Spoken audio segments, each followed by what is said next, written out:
এখানে চট্টগ্রামে চৌচালা বিচে আছি।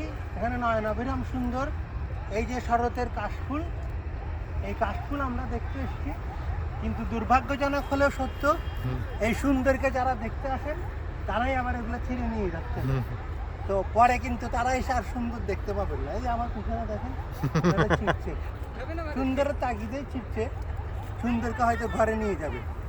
কিন্তু প্রকৃতির সুন্দর এটা তো সবার জন্য। এই সুন্দরকে আমরা কেন ঘরে নিয়ে যাব? এই সুন্দরকে আমরা প্রকৃতিতে রাখবো।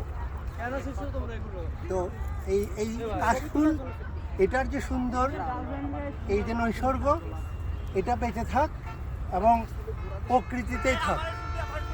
এই শরতের এই কাশফুলের আগমনে আমরা অনেক অনেক বেশি আজকে এখানে প্রকৃতিকে উপলব্ধি করছি।